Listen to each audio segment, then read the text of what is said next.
Thank you, David, and good morning, everybody. So today is a much needed session that really hones in on the actions we can all take in situations where we're worried about someone who we think might be at risk of taking their own life.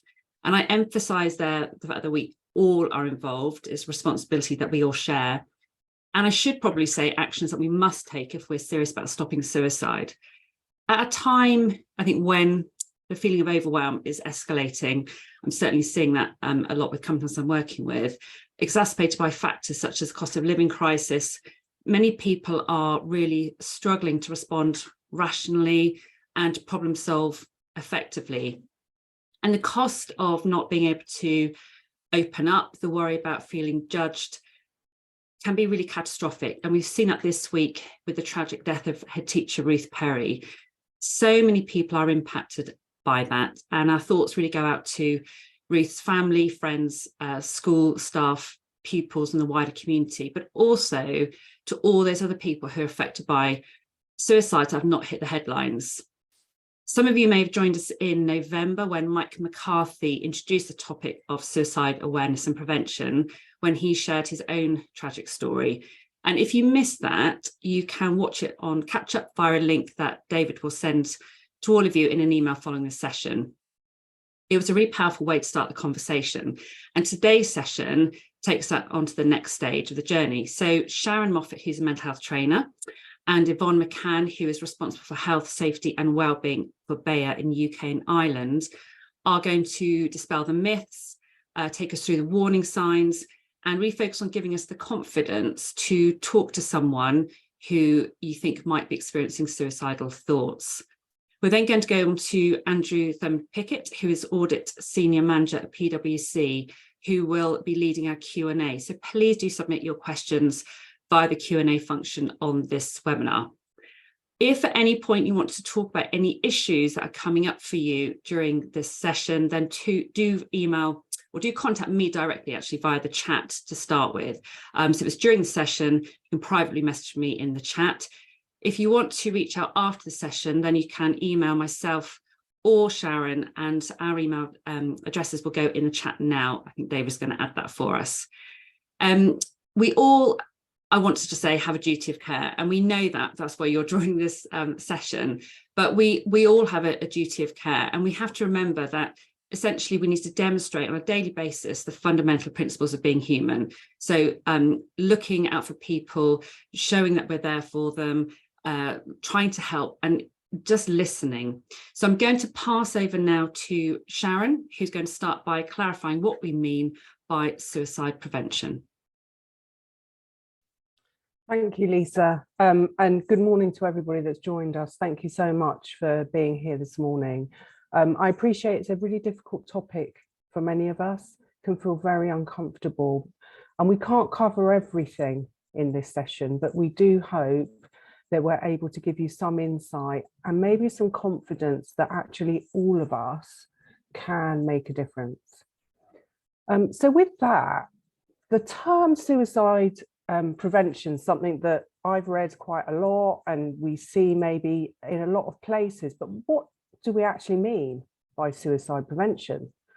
And really what we're referring to is a collective effort from the whole community on all social levels that each and every one of us should and can get involved in.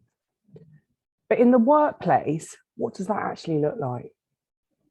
Well, it could be things like creating and maintaining, by the way, a good working environment that doesn't just promote respect, but also values its employees and their families.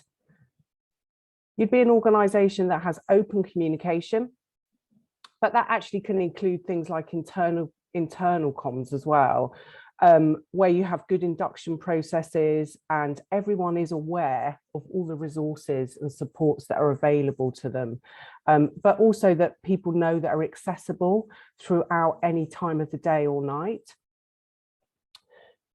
You'd have clear policies, procedures and practices and guidance that help support all the employees for issues such as maybe mental health issues, financial insecurity, That may include things like domestic abuse, long-term illness.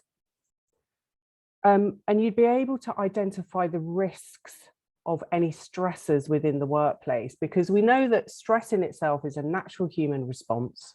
All of us feel stressed at times, but when stress becomes too much, that's when we can really start to struggle with our emotions and our physical health. So being aware of what those risks are for those stressors can be really important within an organization to help promote good mental well-being.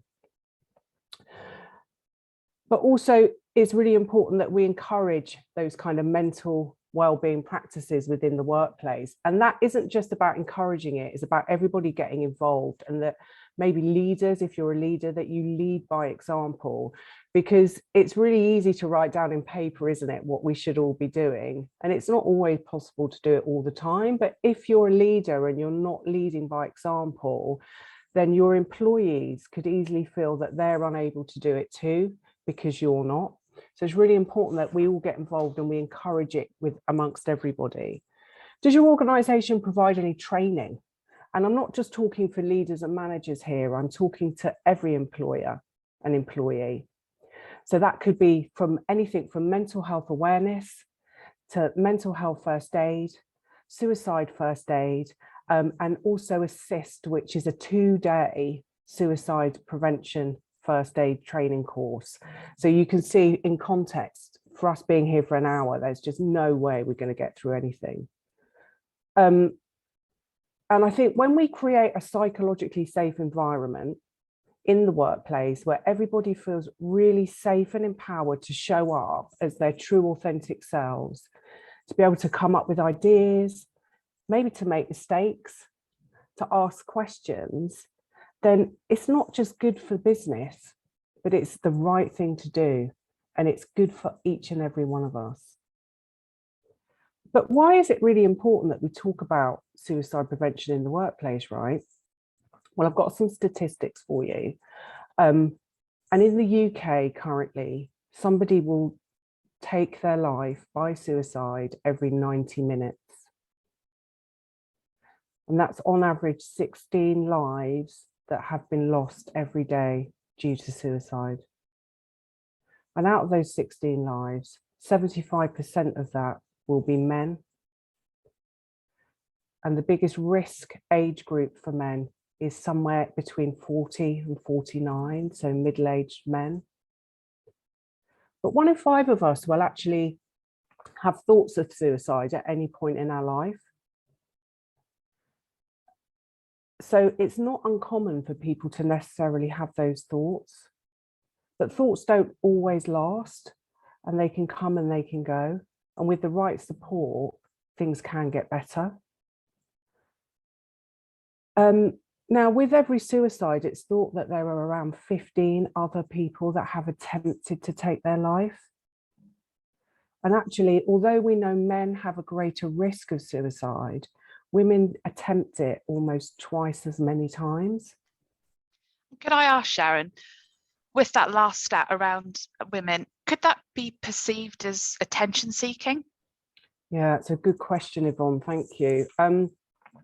It could be, but is it attention seeking? And actually, if somebody reaches a place where they are contemplating taking their own life, or they have attempted to take their life, they're in deep pain and they need support. And there are many reasons why somebody might attempt to take their life, but it's never attention seeking. And we should never assume that, because actually, if we play on that and maybe make those accusations or those assumptions that somebody didn't really mean it, or they were just crying for help, then we're only pushing those stigmatized topics around suicide out into the bigger community, and it's not actually doing anyone any good. So I would say to anybody that feels that suicide is a way of attention, consider how that person felt to get to that point in that first place. Show them empathy, show them your kindness, and show them that this will pass and it will get better. Thanks, Yvonne. But that's a kind of a good thing to lead on to other myths, because there are quite a few out there, aren't there, around all sorts of topics. And another one that I hear quite a lot is that suicide is a selfish act. And actually just reiterating what we said about attention seeking, when somebody is having thoughts of suicide or has died by suicide, in fact, what's led them to that place is that they often feel a burden and they don't want to burden their friends, loved ones and family. And they'd be in deep pain, whether they feel hopeless, maybe somebody struggled for a really long time and they just can't see a way out. So it's very difficult. If any of you here have lost a loved one by suicide, that can feel really difficult. But I would just like you to consider that it's not selfish for them to do it. They haven't thought about that. What they've thought about is just wanting that pain to end and for them to just not be a burden anymore. Another myth that I kind of hear quite often actually is if somebody is feeling suicidal or they're having thoughts of suicide, then there's nothing you can do. And actually there is so much you can do.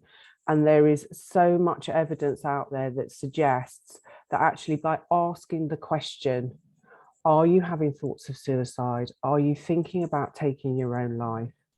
Are you planning on ending your life? Can make a really powerful difference. And it could encourage that person to open up to you more. Even if it could even be for the first time, right? It could be for the very first time that they've ever said something. And that's a really brave step for somebody to take. Another myth I hear is most suicides will happen in the winter months.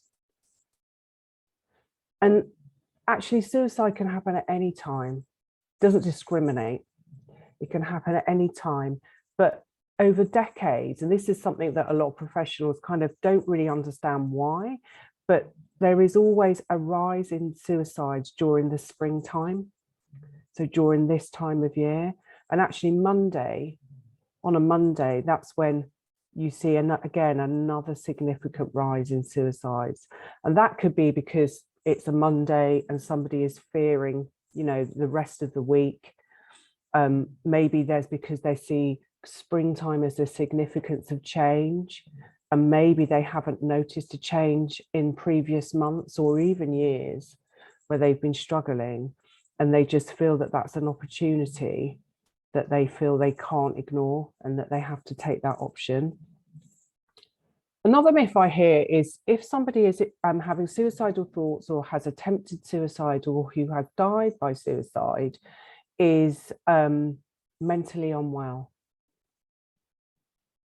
And we know that for many people that have attempted suicide or have died by suicide, they've never actually sought any medical attention before. And there are many reasons why people attempt to take their own life. As I've mentioned before, suicide is a very complex issue and there's never one set cause. It could be that maybe something has happened that's quite dramatic. So maybe somebody is struggling with bereavement. Maybe they've lost their job.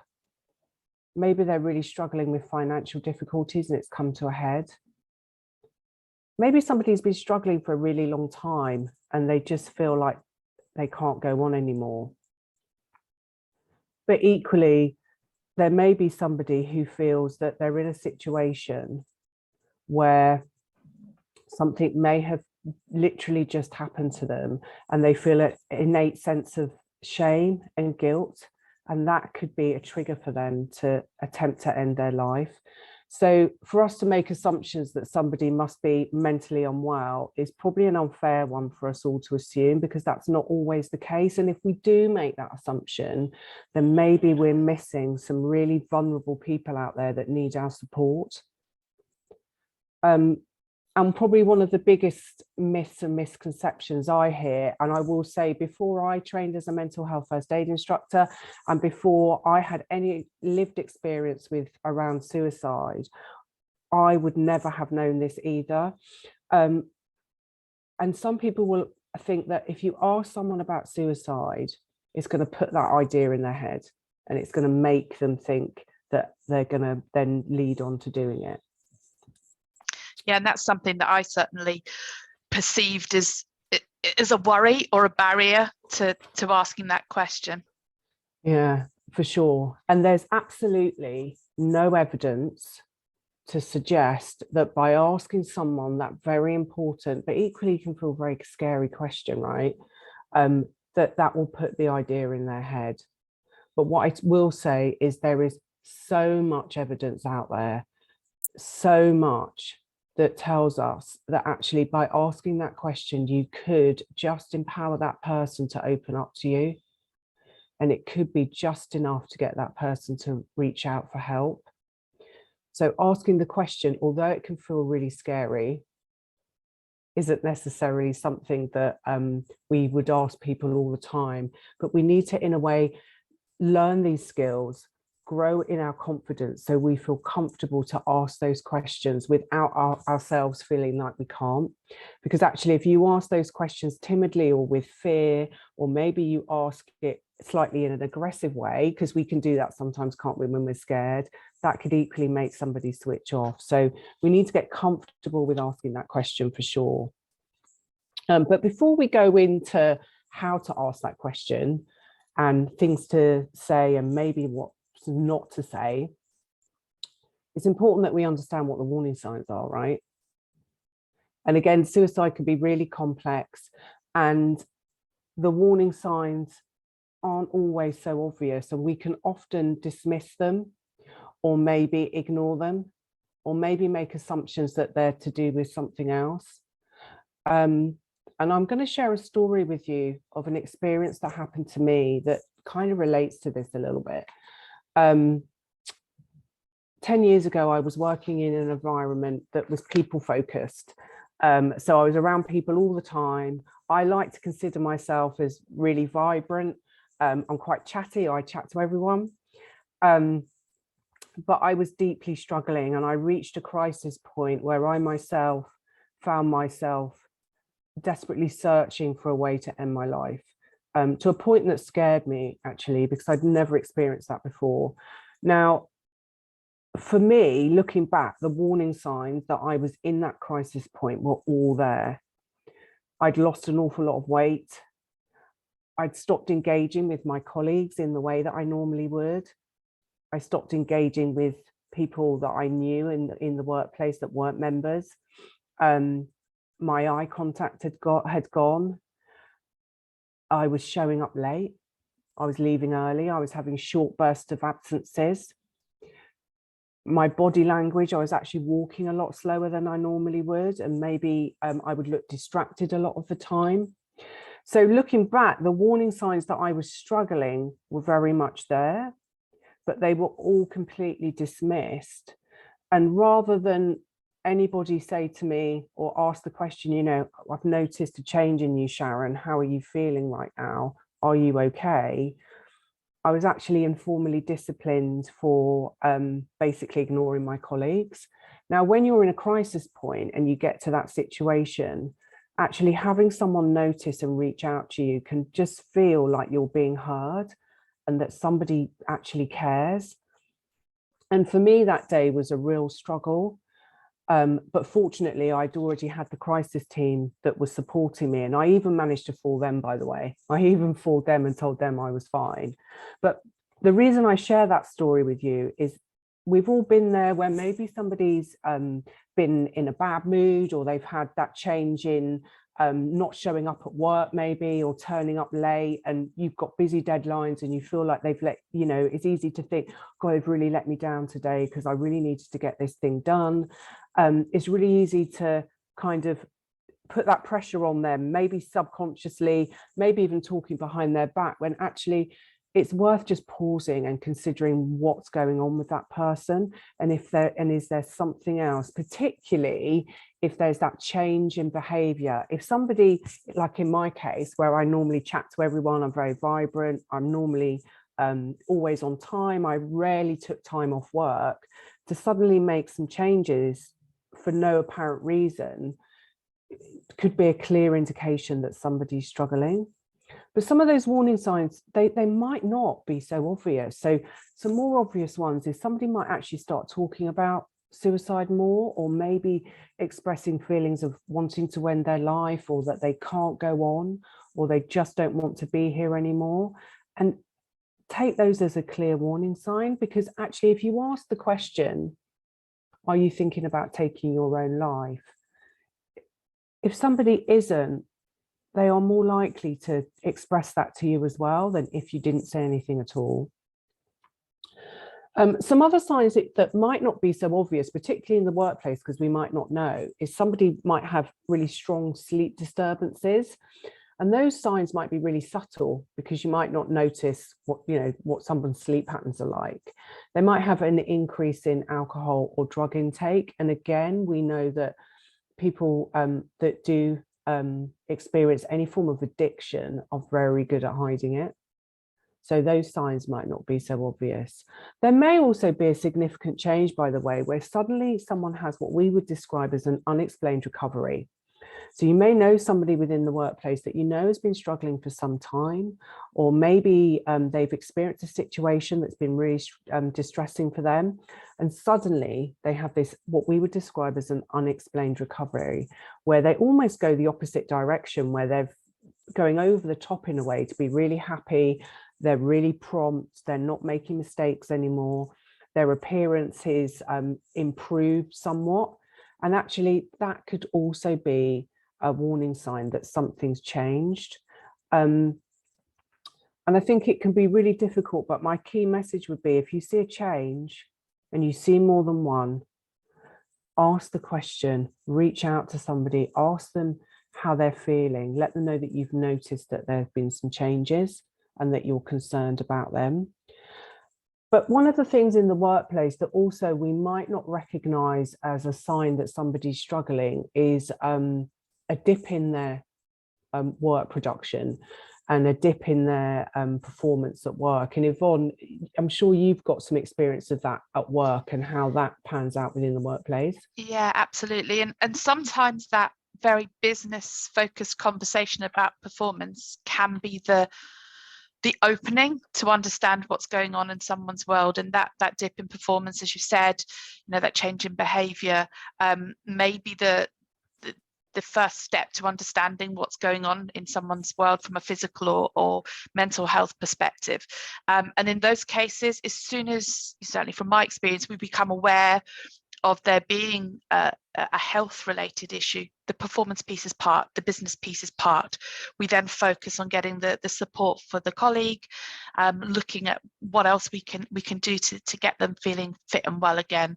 And if performance is an issue in the future, then we'll come back to it. But let's focus on the person at the centre of that and prioritise that. Yeah, thank you for your insight. That's really powerful, actually. Thank you. So my key message to you all is, if you have any concerns about somebody, or you have an instinct, because instinct can be really powerful. We know actually that more lives are saved on London Underground by passers-by than there are by any trained people. And they followed their instinct. Something just hasn't seemed right.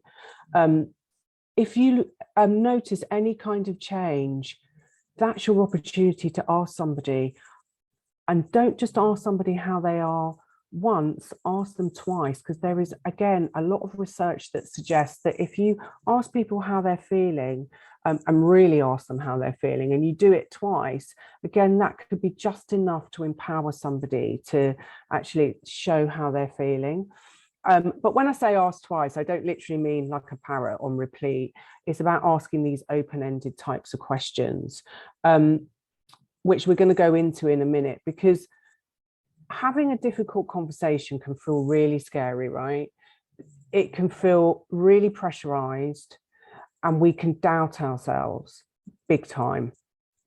And actually, this is probably a good opportunity for me to share another experience that I've had in this situation. And the person whose story I'm going to share with you is fully aware that I use this story. This happened some years ago. I'm not going to mention their name or their sex for confidentiality reasons. some years ago, I received it way before I did any of this training. I received a text message in the middle of the night. It was about 3 a.m. From a friend of mine who, to put this in perspective, always happy, very successful job, incredibly fit, active, very social, a real social butterfly. And I received a text message saying, "Thank you so much, Sharron, for everything. Goodbye." That was it. And I woke up and read it and thought, that's a bit weird. And I thought, well, I'll text back. And I text this person back and there was no response. But something was in my head just didn't seem right. But I doubted myself. And within those bouts of doubting myself, I actually tried to phone this person and they didn't pick up. Their phone had been turned off. Now that for me, again, was something's definitely not right here. But also those doubts were really powerful in my head of me thinking, well, what if I've got this wrong? What if I do go and reach out for support from professional services, call an ambulance, for example, and I've got this wrong? How's that going to make that person feel? They're going to hate me. They're never going to talk to me again. They're going to feel humiliated. I then started thinking, well, what if I waste the paramedics' time? And I kept going through that in my head to, no, something's not right, to that. And actually, what I did do is I did call 999 and an ambulance was called out and this person had attempted to take their life. Now, after that happened, the other fear that I experienced, which I think is natural for some of us that maybe have not been in this situation before, is they're going to hate me, they're never going to speak to me again. And I've experienced that, and I think many people have, but it's really important that I put to all of you to remember that really, I'm just grateful that I had the opportunity, that he may potentially have never spoken to me again because he was still alive. And would you rather ask the question, are you feeling suicidal? Are you thinking about taking your own life? Are you having thoughts of suicide? That by asking that question, you feel that they're never going to speak to you again. You're going to put the thought in their head. But would you rather that person still be alive and potentially never speak to you again than you never ask the question through fear? And it's a really good way of justifying it in yourself. And, you know, in the case of this story, I'm still incredibly good friends with this person. They've now gone on to lead an even more successful life. They have an incredible family around them that supports them. But the reason I tell you this story is I had those doubts and they were very real. But I'm so glad that at that point, my instinct kicked in and I took those steps. So we know that asking the question is really important. And it's about choosing words, I would say, that feel right for you. Because there's a lot of conversation around the importance of language when we talk about mental health to dispel stigma and to dispel the myths, and particularly with suicide. And they are important. And we're not going to talk about those today, but there will be some information that you will all receive via email with some information on use of language. I think you'll receive it maybe tomorrow. But it's important that you choose words that feel right for you. And actually, sometimes we can get so worried about saying the wrong thing. And can you use that word? Can't you use this word? Because language changes all the time, right? But actually, in a crisis point, it's better that you choose words that feel right for you and that you're reaching out at all than being so scared that you're going to use the wrong language that you just don't. And it's really easy for us to step back and think, oh, gosh, you know, I'm really worried that I'm doing this wrong. And that's really not the case. Reach out. Use words that feel right for you. So how do you start the conversation? Because it's not something you'd ask in everyday life, particularly in the workplace. So Yvonne, you'll have a lot more experience in the workplace. How would you start the conversation at work? Yeah, well, I guess the conversation could naturally flow from, you know, the example that I gave earlier in terms of perhaps a performance discussion or a one-to-one.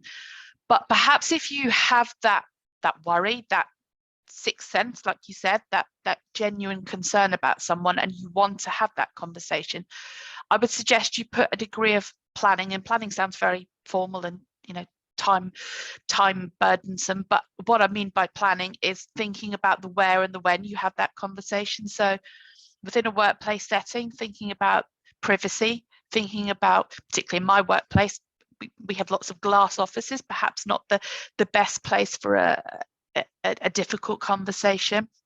Make sure you've got privacy.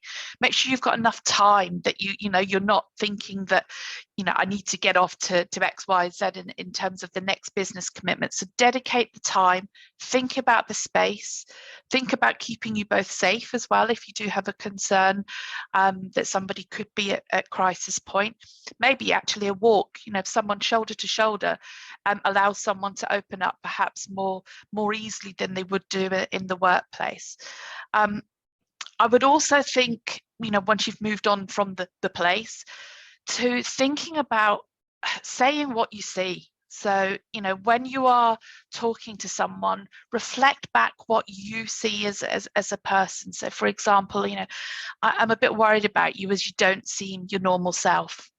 I'm a bit concerned as I noticed that you haven't joined the team for lunch over in the last couple of weeks. So, pushing back fact, but doing that in a non-confrontational way, using empathy, eye contact. And for me, one of the most important thing, and I'm also a real chatterbox, is listening, really listening, and not coming up with solutions straight away. So listen and understanding to for what the person's gonna tell you.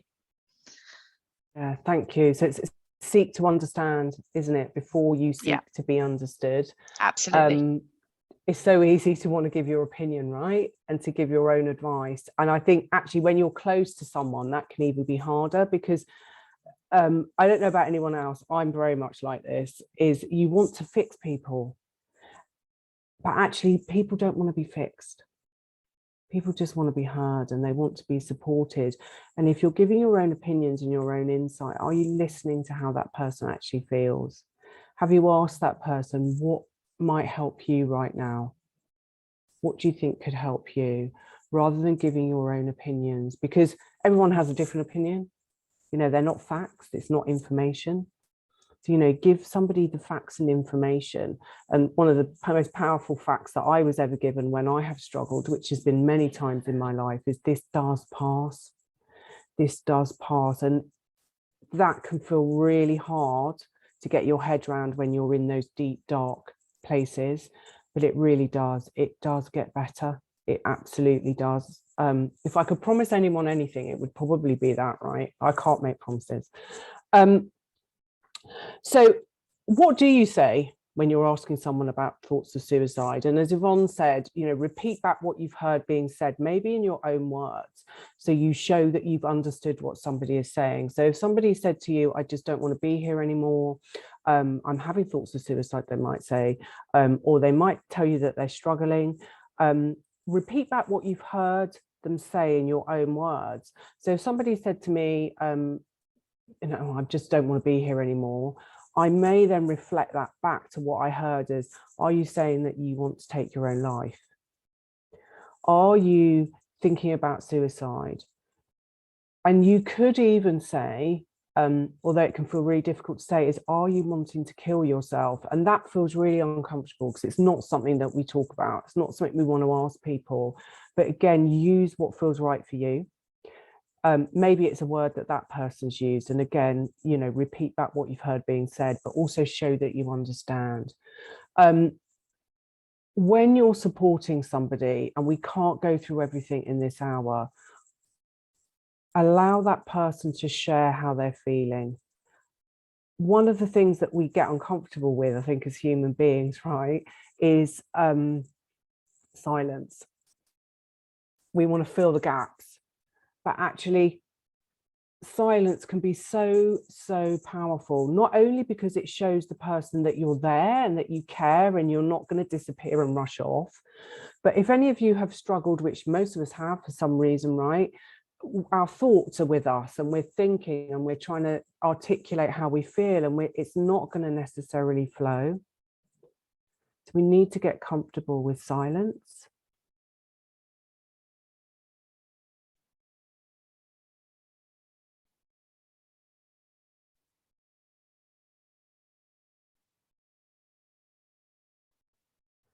because actually when there is silence, people are allowed to think more and they're allowed to be with their thoughts. And sometimes it might make you feel uncomfortable, but actually they may feel more comfortable to be able to speak when you just pause and let them do so.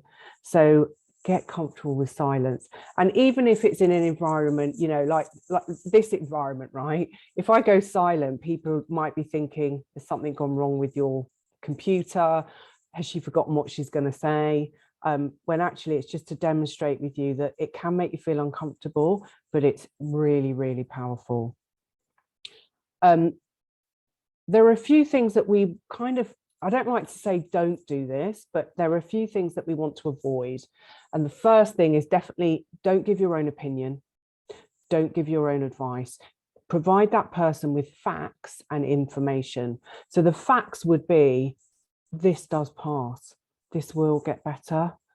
Let the person know that you care, that you want to help them, and that there is other help out there, because you can feel incredible amount of pressure, right? If you feel like you're reaching out to somebody, you could feel incredibly pressurized. And that's totally natural and acceptable, but let the other person know that there is help for them. It's not just you offering them your support, right? Don't change the subject. Again, that's something that, you know, I think many of us are guilty of. I know I have done it in the past.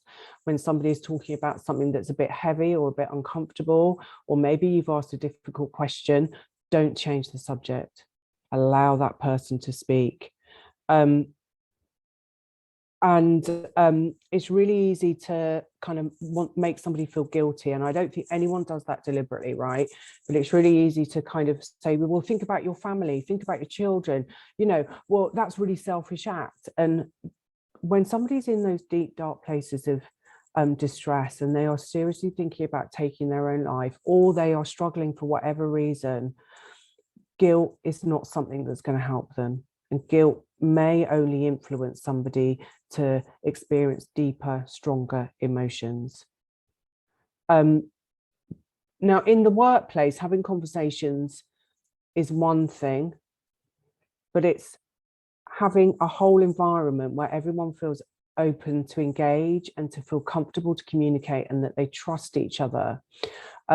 Because if somebody said to you they were having thoughts of suicide or they were struggling, and they say, but don't tell anyone, but keep it a secret. Never keep a secret when somebody's life is in danger or they are at risk of harming someone else. But somebody's just confided in you, you're not going to go behind their back and maybe reach for other supports without letting that person know. So let that person know that you can't keep their secret, because you care and you want them to be safe. Because actually, if you do go on to maybe mention things without that person knowing, you may have lost their trust. And once you lose their trust, that can be very difficult to get back. I know, Yvonne, you'll have something to share on that, won't you, within the workplace and confidentiality? Yeah, I think absolutely. The words you used there are exactly what I would have used. You know, always talk about us seeking further support to keep them safe. That's exactly where I would go with that. And making that clear from the outset of the conversation that either you can find information on their behalf, or that you can go on those next steps together. Because those next steps, whether that be line manager or HR, you know, or other professional support services, can seem like a big thing. But yeah, I would mirror very much the language you used there. And just to reiterate about support, I know that Andrew, who is with us as well in the background, you'll meet him in a moment when he asks questions, has put in the chat box supports that are available to anyone who's listening to this right now, who may be struggling, who may have experienced the loss of a loved one or a colleague or a friend. Actually, when somebody dies by suicide, it's thought to impact around 135 people. And that's not just friends, family, loved one, partners, ex-partners, people within the community. So there is some support on there too. And just to reiterate to anyone that's struggling, myself and Lisa are available to email after this conversation, and there are supports out there for everybody else too. Yvonne, did you have anything else to add on in the workplace, like suicide prevention procedures within the workplace? Let me, you set out a lovely framework right at the outset of the webinar, and we're going to follow up with a number of resources, as you've already said. So let me kind of keep this short and sweet. Let's reiterate from the start that as an employer, you have a duty of care when considering an employee's physical and mental health. Whether the work is causing the health issue or aggravating it, you have a legal responsibility to help your people. In terms of any work-related mental health issues, then there's another step we need to take, and that is formally assessing those and reducing the levels of risk by removing or reducing whatever's causing that work-related stress. Normally in the form of a stress risk assessment, covering areas, things like change, relationships, workload. And what we will do is we will signpost to the HSE information on both work-related stress and suicide prevention. There's some really good materials that businesses can use to start that if they haven't looked at that before. In addition to that individual stress risk assessment that I just talked about there, I think it's really important that as businesses, we don't just focus on the physical hazards within our workplaces, that we think about an organizational stress risk assessment. And that should be a live document. It shouldn't just be something you do once and you stick on an intranet or a shelf, because things change. I mean, look at what the world has hit us with in the last couple of years in terms of pandemic, wars, cost of living crisis, etc. So those factors may increase the risk to your people. Therefore, that document should be live and it should be reviewed on a constant basis. The other things that I would think about is looking at your risk factors as a business. So, many of us do nice things within the workplace, celebrating well-being days, bringing in fantastic external speakers like yourself, looking at mental health first aid programs. But actually, are you targeting your interventions based on your risk? So do you know what your risks are? So how would you find that out? So you might look at, for example, your sickness absence data. Do you know what your main causes of sickness absence are? Do you know if you've got an EAP, so an employee assistance program? Do you know, obviously not the detail, not the confidentiality, but do you know why your people are calling that EAP? Because you can get that data in terms of the gender split, the type of calls that people are, or the type of reasons that people are calling with. So that may be relationships, it may be finances, you might have private medical. And again, you might be able to look at the data there to look at what are the main causes of claims. So when you look at that data, you can make risk-based decisions on your wellbeing interventions going forward. And I really encourage people to look at that and then target their finances or their interventions based on their organizational risk. And then that targets and benefits their people and their business. The other things I would in particular look at is training and education. And many of us talk about training our managers, and absolutely, they can be the first point of contact. But often a disclosure and can be peer-to-peer rather than taking what feels like a big step, as I mentioned earlier, in disclosing to a manager or an HR. So as well as your manager training, does everybody in your business know what to do to get help with either physical or mental health?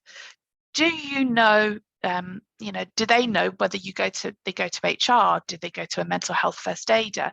Is there an internal team like me, or is there an EAP? At a very practical level as well, where do people find that information? When you do an induction, you might cover physical health, fire evacuation, and mental health. You might give somebody a little card on day one. But in my case, 20 odd years later, do you know where that little card is? Do you know how to contact EAP or those support services in a crisis? Think about your workforce. Do they all have access to a PC? Do you need posters? Actually, you need to drip feed that information through an organization on a regular basis. Your leaders need to walk the walk and talk the talk. And for me, I always make sure that EAP number's in my phone, so that if I am supporting a colleague and it is a crisis, I'm then not looking through an intranet or looking for that little card. So, you know, there are some really good practical steps that businesses can take of all sizes to try and safeguard their people. And as you and I both said, we will provide some of that information and some links in the post-webinar follow-up. Yeah, wow. It's a lot of stuff. Thanks, Yvonne. Yeah. Sorry, too little time and too much content. Oh, no, it's brilliant. Don't worry, everybody. There will be a follow-up email with a lot of this information in it. So that, just on that note that Yvonne mentioned about resources, there is something that we'll send you as well, which I think everybody should have on their phone. And it's an app called Save Lives. And it's by an organisation called Grassroot that offers suicide first aid training.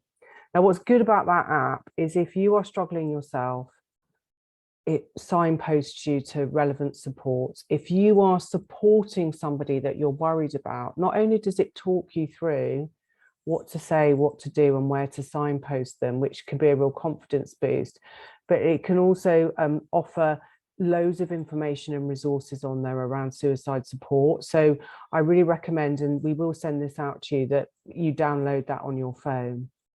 So going back into the initial conversation where we spoke about what do we mean by suicide prevention, I think it's really important to ask the scary question that really we're never going to know the full answer to is suicide preventable? Now, Campaign Against Living Miserably and lots of other mental health charities and lots of research would suggest that suicide is not inevitable. It's a permanent solution to a temporary problem. And therefore, Campaign Against Living Miserably, which is a fantastic support for anyone struggling with suicidal thoughts, will say that yes, suicide is preventable. But we need to understand how to reach out to people, what to say, where to signpost somebody to get that support. But I believe fully that if we're able to do that collectively as a community, that suicide is preventable. We can't save everybody, but we can certainly do a lot more. Thank you. Andrew, have you got some questions for us? I have plenty of questions, which is excellent. Thank you, Sharron. Thank you, Yvonne. And hi, everyone. As mentioned very briefly at the beginning, I'm Andrew, Senior Manager at PwC, so very much on the employer side of this. I'm really happy to be joining everyone today.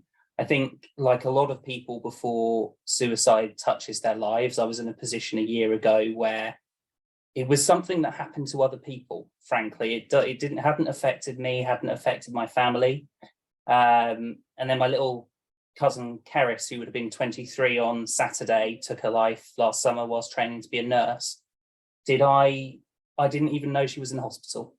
And she took her life in hospital. And we've kind of, there's so much kind of pent up thought and emotion there. That's why I wanted to be here today and to contribute in the way that I could to this webinar, just to see how we can shift the dial on this within our society. So thank you everyone for sharing questions. We've had quite a few through, so we'll try and crack through. What I will say is that we will follow up anything that we don't get to after the webinar.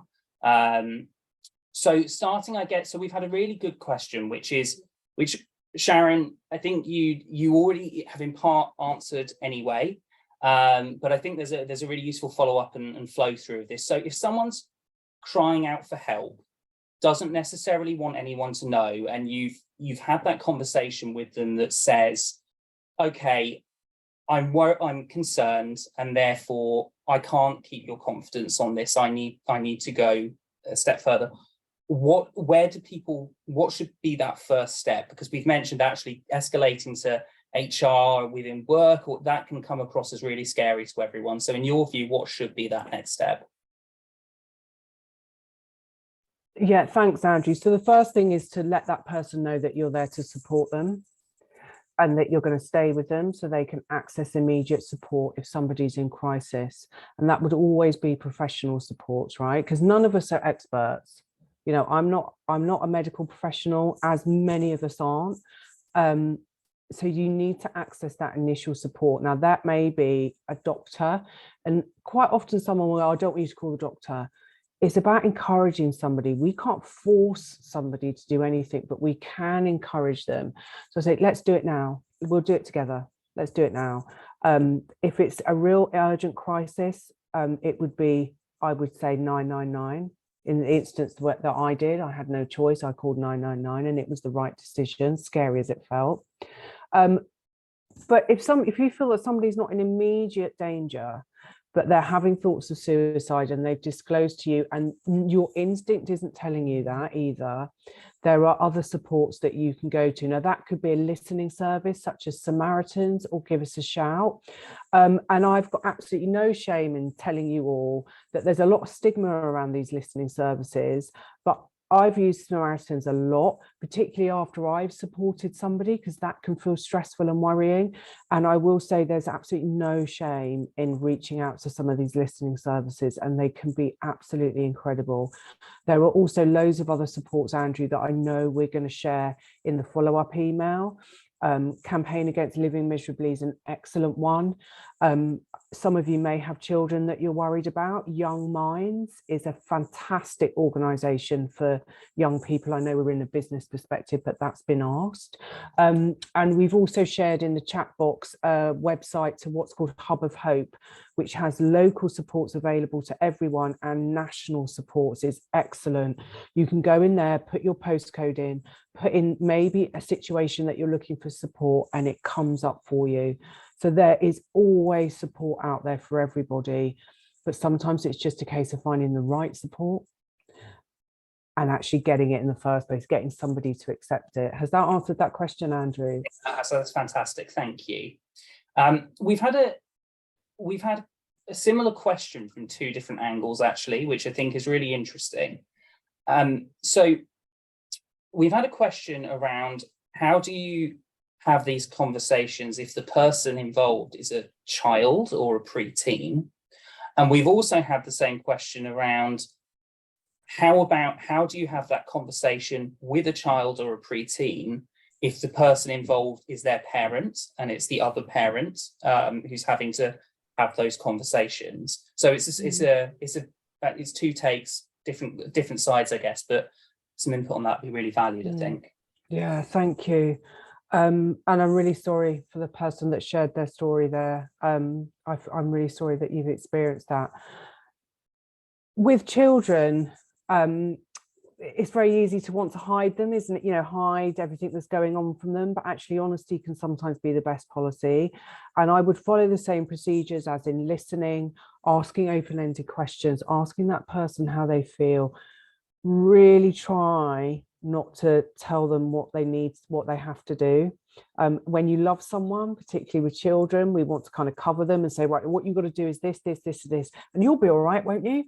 But in a way, are you telling them they're going to be all right, or are you asking them the question?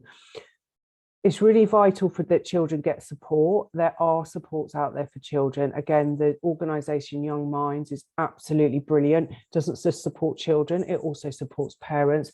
There's another one called Place to Be, as in the number 2. They also offer supports for children. So there is loads of support out there. Please reach out to it. Amazing, thank you. And Yvonne, maybe one for you on this, especially from a workplace context. Who supports the supporter? So how do we safeguard our people who are having to have those conversations, especially to your point earlier, where they may not be mental health first aid trained or themselves, and how do we safeguard the people who are supporting in the situation? I think that's a really good point. And in my experience, whether that's a peer or a manager, those people do need support. They need an arm around them, and at a very practical level, either myself with my MHFA or my HSE hat on would engage and check in with that person after, after, depending if it's a one-off or if it's a more prolonged support for a colleague, to make sure that they're okay. The duty of care applies to all. I would also signpost them, for example, to EAP in our case. Most EAPs also have the ability for managers to get advice rather than specifically just the person in crisis or needing help. But it's maintaining that dialogue, checking in on their well-being, and keeping in touch, I think is really key. But I think that's a really important point. Amazing. And just one for other employers out there, I know from our experience and what we do is our EAP also offers direct access to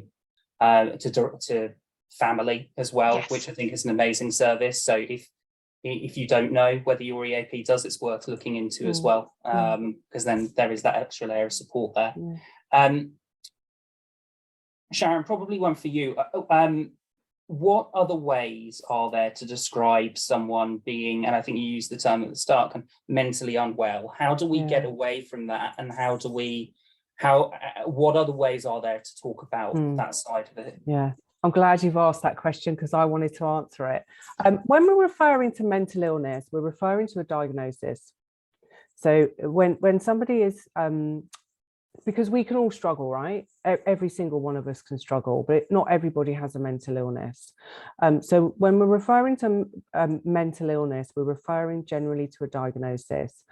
If somebody is struggling with their emotional well-being or their mental health, I would ask them how they want to be described, but also I would say, somebody is struggling with their emotional well-being, they're struggling with their mental health, they're struggling with however it is. Again, it's about using words that feel comfortable for you, right? So, but if you're talking about somebody else, don't make assumptions, because not everybody has a mental health diagnosis, but anyone can and does struggle. Amazing, thank you. And I think that point around using the words that work for you is so important, isn't it? Because it's breaking down anything that could prevent the conversation from happening is, I guess, what we've been talking about today, isn't it? There was one of the final questions was, when someone says that they're going to overdose, is that the same thing as suicide? And what would you say to them? So if somebody has expressed that they want to overdose, repeat back what you've heard being said in your own words. So I hear that as somebody wants to kill themselves. That's how I've heard that. So I would repeat back what I've heard. Are you saying that you want to take your own life? Repeat back what you've heard.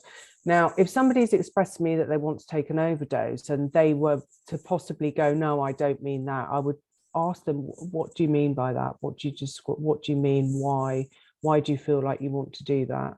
So it's about seeking to understand before seeking to be understood. So don't be afraid to ask the questions, because somebody might not feel able to actually use the words, because it's difficult for all of us, right? They may express it in other words, such as, I want to take an overdose, I don't want to be here anymore, life just doesn't seem worth living. Yeah, good question, thank you. Thank you. And just conscious of time, I think what we'll do there is we'll call the Q&A to a close. I'm conscious that there's one question around, can we repeat the facts and percentages? So we'll send that out afterwards within the information pack as well. And I will hand back over to David to wrap us up.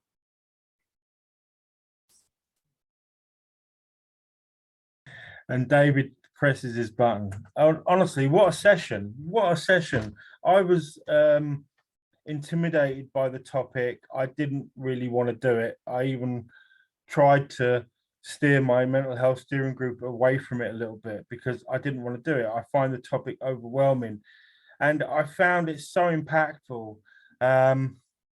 And I hope you don't mind me saying, Sharron and Yvonne, you're not well, a little bit of cold or COVID, whatever, and you're not feeling top form. But boy, the heart and soul that all of you put into this today really, really has touched me.